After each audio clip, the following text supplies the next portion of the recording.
Selamat malam. Iya, selamat malam. Dari siapa, di mana, Pak? Dengan Sigit di Jakarta. Pak Sigit. Pak Ya. Sigit ya, silakan Pak Sigit. Ya, selamat malam Ayah Edi. Selamat malam Pak Sigit. Ya, saya nanya tentang ini keponakan saya Pak ya, anak kakak saya. Jadi kakak saya itu didiknya itu terlalu dominan ya Ayah ya. Dominan tuh seperti apa Pak? Jadi semua tuh dari dia dulu masih balita sampai sekarang kuliah tuh semua keputusan pasti harus sama dia. Nah itu. Bahkan terakhir kemarin tuh sudah nikah ya. Itu semua persiapan dari tanggal, gedungnya semua itu nyiapkan kakak saya. Iya, oke. Sampai anak itu nggak bisa apa-apa sampai sekarang selesai ini Pak ya. Terus saya lihat tuh ini ya, kakak saya itu orangnya itu tipe politis kalau katanya Arfan Pradiansyah. Jadi saya tuh hanya menjaga, kakak saya itu cenderung menjaga image supaya kelihatan bagus gitulah ya.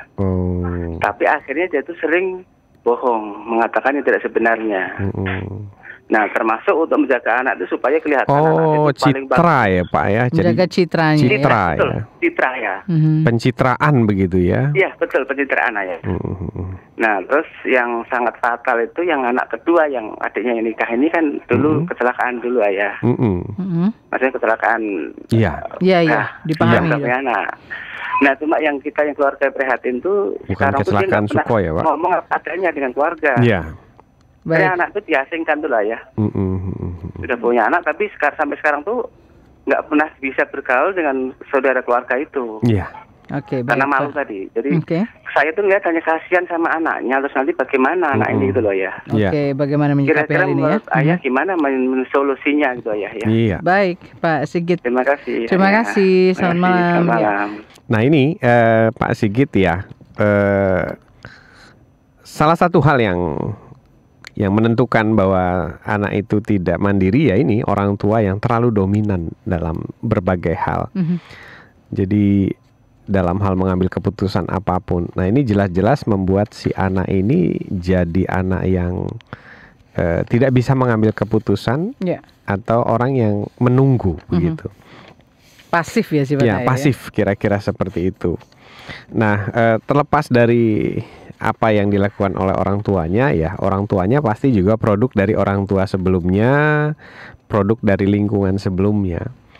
Jadi kalau misalnya Pak Sigit selaku saudara atau mungkin om ingin memberikan sesuatu yang baik atau menularkan sesuatu, mungkin bisa mengajak si orang tua ini untuk mulai mendengarkan Radio Smart FM. Supaya nanti perlahan-lahan mungkin saja bisa tersadarkan tentang tema kita malam ini Pak. Jadi seringkali kita merasa diri kita sudah benar, ternyata hasilnya ya tidak demikian begitu.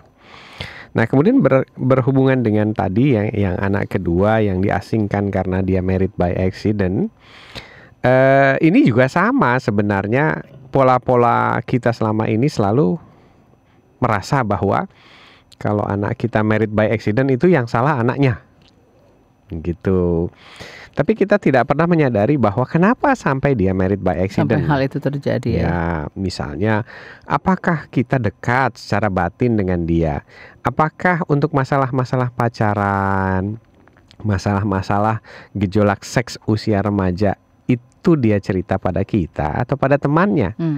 Nah karena kalau saya perhatikan banyak orang-orang yang konsultasi kepada saya, itu saya temukan mayoritas problem-problem yang terjadi pada anaknya itu disebabkan karena orang tua yang otoriter, egois, dominan, tidak mau mendengarkan anaknya, pemarah, sehingga pada akhirnya anaknya menjauh dari orang tuanya, dimana seharusnya orang tua itu menjadi penasehat anaknya supaya nasihatnya baik. Tapi karena anaknya tidak merasa nyaman di rumah, pada akhirnya dia akan mencari keluar. Dan kita tidak pernah tahu siapa di luar itu. Jadi ininya ya. Yang jadi penasehatnya. Nah, berkaitan dengan tadi married by accident, ya kalau kita menyadari sih harusnya ya sudahlah yang sudah terjadi. Jadi anggaplah sekarang ini titik nol. Jangan sampai nanti setelah kita punya saudara married by accident, dia punya anak, Nah, terjadi Itu lagi, kan terulang terus terulang ya. lagi, terulang lagi.